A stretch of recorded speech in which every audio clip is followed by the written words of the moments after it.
Acho que uma primeira pergunta para todos. Hoje nós temos visto alguns estados no Brasil começarem algumas iniciativas interessantes. O governador Zema falou o que ele está fazendo em Minas Gerais, mas nós ainda dependemos de alguns governadores e prefeitos que têm essa mentalidade e estão querendo colocar isso como prioridade. Como fazer com que mais prefeitos e mais governadores, em meio a tantos problemas e em meio a tantas prioridades que eles têm hoje, colocar a reforma do Estado ou colocar a entrega de resultados como a prioridade deles? Como é que vocês fariam esse pitch? Como é que vocês convenceriam eles em um minuto, assim, vale a pena investir nisso? E uma vez que eles implementem isso, no caso do governador Zema ainda é algo mais concreto, como garantir que isso seja algo perene e institucional? Se por acaso daqui a 8 anos um outro grupo político assumiu um Estado que fez essas reformas, como é que você garante que as coisas não são revertidas e isso se torna algo perene para a sociedade?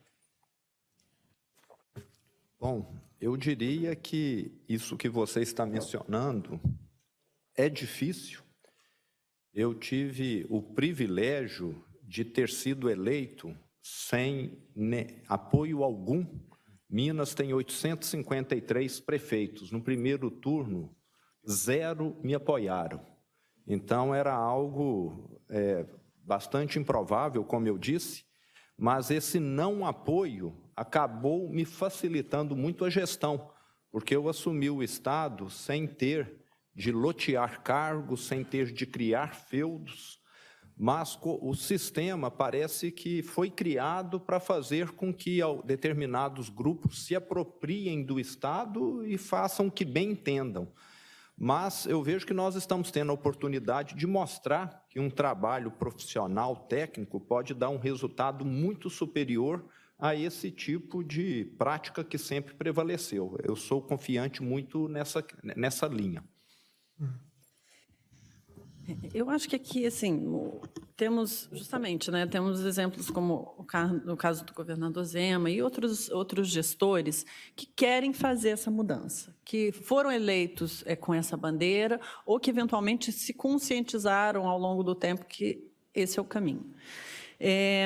Claro que isso não significa que teremos 5.500 municípios, 27 estados fazendo isso. Mas existe uma discussão, e faz parte da proposta que Armínio, Casari e eu estamos colocando em debate, que seria uma forma de fazer, uma forma da gente escalar isso, independentemente da consciência dos gestores que estão à frente desses estados e municípios. Uma forma de escalar isso seria condicionar todo e qualquer apoio do governo federal a uma reforma do RH. E isso parte da conscientização de que o problema não é endividamento. A gente tem que parar com essa história que os estados estão quebrados por causa da dívida que eles têm com a União. Os estados estão quebrados porque eles estão gastando 75%, 80%, 85% das suas receitas com salários e benefícios. Essa é a realidade. E a gente pode parar de pagar a dívida, que os estados vão continuar aumentando as suas despesas até o ponto em que 110% das despesas, das receitas estão comprometidas com despesa de pessoal. Então, esse é um ponto. Uma outra forma de fazer seria alterar a lei de responsabilidade fiscal, para chamar tudo que é despesa de pessoal de despesa de pessoal. E isso obrigaria estados e municípios a fazerem a reforma para se reenquadrarem no limite de 60% de comprometimento. Essa é uma questão um pouco mais complicada, porque a gente sabe que discutir a lei de responsabilidade fiscal, no momento, inclusive, que já estamos numa discussão tão importante como a Previdência, é complicado. A gente pode, inclusive, regredir a depender de como isso possa ser levado. Então, existem formas, sim, de institucionalizar e de escalar isso. Mas eu vejo hoje um caminho, que é um caminho bastante favorável e propício, que é justamente vincular. A gente tem aí regime de recuperação fiscal, a gente tem o novo programa de equilíbrio fiscal que o Tesouro está discutindo com os estados que estão em situação difícil. Então, existem formas da gente condicionar, justamente atacando o problema que é a raiz da situação atual. Great. So it's funny. I told you a little bit about that first delivery unit in the early 2000s. And since then, the government's changed, and they did a lot of things. One of the things they did was rail times was one of the results they tried to achieve.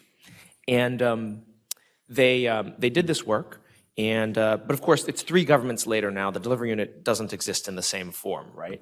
But if you step into any train station in London or elsewhere in the UK, you'll see the results published for everyone to see around train times, which was one of the original targets the delivery unit created. The reason I tell this story is because I think it exemplifies, what the governor and Anna Carla are trying to do, which is make promises to your voters about the results you're going to deliver. Then when you're in office, deliver on them, and create a public demand that the next government, no matter what its stripe, cannot ignore. So that's my kind of short answer to the question. Bom, a pergunta favorita do público aqui é o que deveria realmente ser função do Estado cuidar, que setores o Estado deveria focar os seus recursos e o que deveria para o setor privado. Eu vou mudar um pouco a pergunta também, mas também relacionado a isso. Vocês todos trabalharam no setor público e no setor privado e conhecem bem a realidade dos 2 setores. Em geral, quando a discussão é colocada ao redor do mundo, no Brasil e nos Estados Unidos também bastante fortemente, se coloca o setor privado como uma grande referência em gestão e se fala que o setor público deveria se aproximar do setor privado. A minha pergunta para vocês seria o que o setor público tem a aprender com o setor privado, de fato, e o que o torna diferente, na opinião de vocês, em termos de gestão? Bom, nós somos da linha que o setor público deveria focar nos 3 pilares básicos de serviços que a sociedade precisa, que é educação, saúde e segurança, incluindo aí o judiciário, é lógico. No caso específico de Minas, não enxergamos nenhuma necessidade do setor público prover serviços de energia elétrica e vários outros hoje que o Estado ainda tem. Vejo que serviços públicos não podem ser mercantilizados também. Aí há uma questão realmente que temos de considerar, porque o setor privado sempre vai pelo lado da eficiência, da produtividade, etc. E sabemos vários estudos, vários projetos que inclusive já foram implantados de escolas privadas, pagas com recursos públicos, etc., não tiveram um funcionamento tão bom quanto seria de se esperar. O que eu vejo é que é necessário analisar, fazer laboratórios em pequena escala para ver aquilo que funciona. O que funciona aqui pode ser que funcione em São Paulo e não funcione em Minas. Então, eu não acredito numa fórmula universal daquilo que dá certo, mas sim em ações planejadas, analisadas dentro do seu contexto, que devem se fazer de acordo com aquela realidade. O que demanda mais trabalho é lógico, mas o mundo é complexo e querer simplificá-lo seria meio que uma utopia e não vai dar o resultado que todos nós desejamos. Bom, eu concordo com o governador aqui, que a gente primeiro tem que entender que existem prioridades, né? E, de fato, quando a gente fala de serviços públicos, os serviços básicos, esses, sim, são o foco, né? Devem ser o foco da gestão pública, da entrega e da concentração de recursos. Para vocês terem uma ideia, hoje tem estado que tem supermercado, tem estado que tem indústria farmacêutica. Eu não consigo entender. Assim, se a gente já entende, e eu concordo aqui, tanto é que Goiás privatizou as centrais elétricas do estado, que o estado não precisa ter empresa para entregar bens públicos ou serviços públicos, mas, mais do que isso, a gente precisa, de fato, priorizar o que a gente precisa fazer.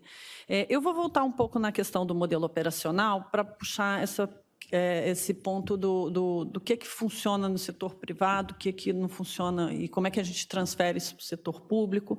Eu acho que tem questões básicas que o modelo operacional, e eu uso essa palavra porque ela é uma expressão muito vinculada ao setor privado, que o modelo operacional do setor público não tá conseguindo entregar, que é justamente o resultado. E uma questão básica desse modelo operacional é a falta de meritocracia. E a falta de meritocracia, assim como ela não funciona no setor privado, ou seja, ela não vai gerar os resultados esperados, a falta dela no setor público, a gente não pode esperar que vai dar um resultado diferente. Ah, não tem meritocracia, mas todo mundo vai fazer o melhor trabalho, embora não seja reconhecido por isso, embora não seja, inclusive, demitido por não estar entregando. Assim, é uma questão básica.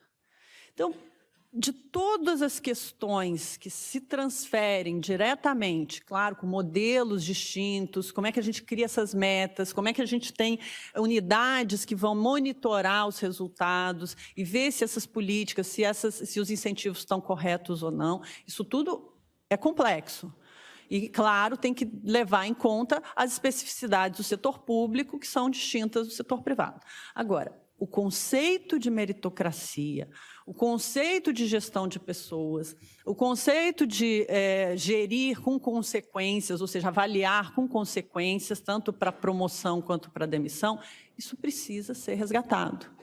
Senão, a gente não vai conseguir, de forma nenhuma, melhorar os resultados. A gente vai ter uma unidade de entrega que vai sistematicamente mostrar que a gente não está conseguindo entregar, porque o desenho, os incentivos não estão alinhados para isso. My summary would probably be just in 2 words if I think about it, right? So there are 2 big lessons I think we can take from the private sector to the public. One is accountability and the other is measurement, right? And I think that's what these are bound up with. And I think in both cases, what you're looking at is a principle that can apply, but the practice has to be a bit different. Measurement in the private sector is much more obvious, and then you need to figure out what measurement looks like in a public context. How do you measure success? And then with accountability, that's a little bit more straightforward, except when regulations interfere with my being able to simply hold someone accountable and have consequences for performance one way or the other. Those are the 2 big problems I think we have to solve in porting over lessons from the private sector to the public. Deixa eu só fazer um comentário aqui, Thiago, até puxando um pouco a questão do Nick, né, que é a questão de accountability, né? Hoje a gente tem um sistema, por exemplo, existem, como eu citei aqui, existem estados, municípios que avaliam, definem metas e, inclusive, pagam remuneração variável, né, com base no atingimento dessas metas. Vários dos lugares que isso existe, não vou dizer na totalidade, até porque eu não conheço todos, as metas são... o pagamento de bônus começa antes de se definir as metas. Aí as metas são definidas lá para agosto, setembro, e os bônus estão sendo pagos desde janeiro, mensalmente, inclusive para inativos. Então, como é que a gente consegue ter resultados e mostrar esses resultados? E aí não se mostra os resultados, óbvio, porque como é tão distorcido que é melhor não mostrar. Então, tem uma questão de transparência, tem uma questão de definição de onde a gente quer chegar, de monitoramento, que é absolutamente fundamental. E eu digo, assim, eu digo que ir para o setor público, passar pelo setor público, devia ser que nem serviço militar obrigatório. Acho que todo mundo, principalmente os mais jovens, deveriam ter pelo menos uma experiência de 1 a 2 anos no serviço público no Brasil. Primeiro, porque contamina de forma positiva. É importante. Os exemplos que o governador Zema deu aqui, eu digo para vocês, 90% das pessoas que estão a vida toda no setor público se habituaram com essa realidade. Acham que é normal o governador subir num elevador sozinho e ter 2 elevadores à disposição dele. Acham que faz parte ele ir de helicóptero para a cidade administrativa. E o ponto é que, na hora que existe alguém que vem de fora e diz, gente, isso não faz nenhum sentido, é importante. E também porque eu acho que quando a gente passa no setor público, a gente entende que realmente o Brasil precisa mudar, porque senão a gente não vai chegar lá. Eu queria completar, que eu não lembrei, o Estado de Minas hoje é proprietário de vários hotéis, de parques de banhos, com banhos de lama, banho de água sulfurosa, etc. Então, você vê como o Estado realmente foge completamente daquilo para o qual ele foi constituído. E o que a Ana disse aqui agora, uma analogia que eu usei durante a minha campanha, que inclusive me ajudou bastante, foi o seguinte, é que eu nunca tinha morado perto do chiqueiro. Porque no interior nós falamos que quem se habitua a ficar perto do chiqueiro não sente mais o mau cheiro, mas quem vem de fora, aquele mau cheiro é altamente perturbador, e que eu era alguém que não fazia parte do chiqueiro. Então, realmente, quem vem de fora acaba se estranhando. E eu digo que é difícil mudar, porque quem está lá dentro considera isso que a Ana falou essencial. Eles foram educados e aculturados que um governador tem de ser tratado como uma majestade. Eles não queriam mudar e ainda não querem uma série de outras coisas que eu quero. Eu sou obrigado a seguir protocolos de segurança que eu questiono, mas que a polícia fala que é essencial. Mas ainda estamos numa fase de transição. Bom, nossa última pergunta do painel, infelizmente, voltando também naquela questão de como tornar isso perene e como tornar isso uma prioridade, qual deve ser o papel da sociedade civil, né, dos eleitores, dos cidadãos, nessas reformas, e mais especificamente, como o controle social pode induzir as reformas e se digitalização e transparência dos resultados e dos indicadores é um caminho para essa transformação? Eu considero a participação da sociedade civil essencial e dou minha mão à palmatória, porque durante 53 anos da minha vida eu fui totalmente ausente.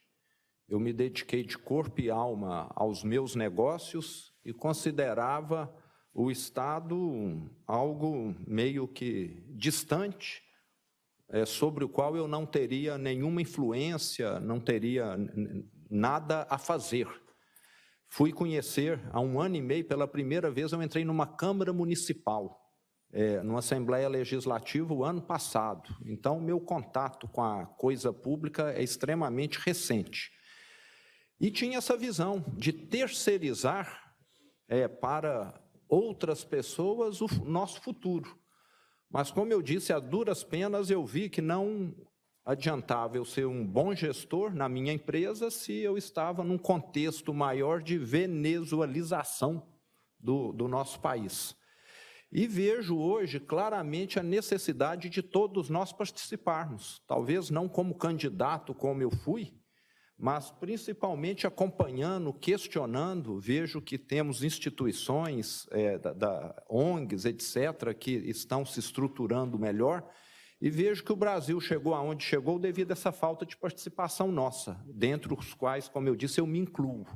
Vejo que estamos num processo de aprendizado como sociedade, e é essencial essa participação, porque assim a classe política é mais cobrada, se sente vigiada e, consequentemente, vai agir de forma a atender mais os interesses da sociedade e não dela própria. Eu acho que esse é realmente um ponto fundamental. Assim, quando a gente fala de reformas, como as reformas, né, que estão sendo discutidas, Previdência, reforma do Estado, se nós não tivermos o engajamento da sociedade civil, e isso de todas as formas possíveis, como o governador falou, se candidatando, não necessariamente, nem todo mundo tem essa veia ou essa vontade, mas existem formas de se engajar, via entidades da sociedade civil, via redes sociais. Hoje as redes sociais dão plataforma para as pessoas se manifestarem. Se não houver engajamento da sociedade civil em torno dessas reformas, tudo isso fica muito difícil. Eu me lembro lá em Goiás, quando a gente fez, foram 2 anos duros de ajuste que foram feitos lá, claramente o governador avançava e a Assembleia vinha junto nas reformas que precisavam ser feitas, se havia algum tipo de suporte por parte da sociedade, porque senão é muito difícil. Primeiro que o governador não faz nada sozinho, ele depende em grande medida, ou o presidente do Congresso, o governador da Assembleia, os prefeitos das câmaras municipais, e assim sucessivamente, mas se a sociedade não for capaz de dar apoio, nós continuaremos reféns das minorias organizadas, corporativistas, extremamente poderosas, na classe política, em particular no legislativo. Então, é necessário, sim, se manifestar, é necessário, sim, se engajar, porque senão a batalha fica muito mais difícil.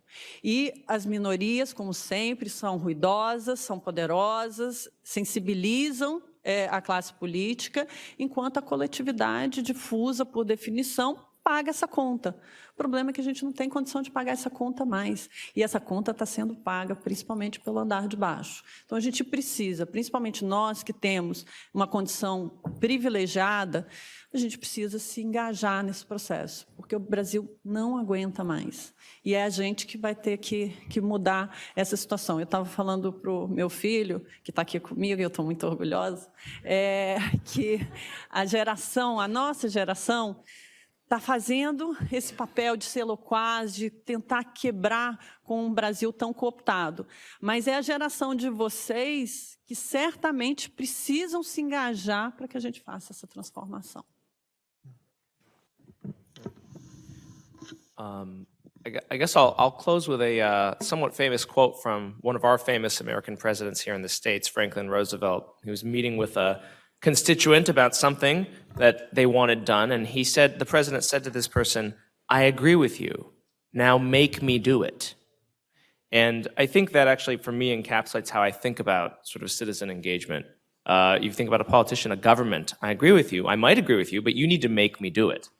And I think that we're long past the era when governments anywhere in the world, I think, can sort of do things in secret or do things without transparency, without citizens noticing. So on the one hand, I think there are governments doing really innovative things to say we're going to engage our citizens using tools and technology like we've never done before. There's actually a delivery unit in the city of Buenos Aires that is actually embarking on just such an experiment right now to do more kind of deep citizen engagement as part of their delivery work. And then, of course, as Ana Carla said, the onus is also on us as citizens, whatever our jurisdictions may be, to stand up and make our governments do the things we want them to do. I think that'll look different in every context, but it's essential. Thanks. Okay. Muito obrigado novamente a todos os panelistas pelas apresentações. Espero que o público tenha tirado bons insights dessa discussão, que ela continue aqui na Brasil Conference, que ela continue no Congresso Nacional e que a gente consiga caminhar para esse sistema eficiente, que acho que é um desejo de todos. Muito obrigado e peço ao público que avalie o painel pelo aplicativo. Os próximos painéis começam em 15 minutos. Também, se vocês puderem sair da sala, procurar os seus novos painéis, agradeceria. Muito obrigado a todos.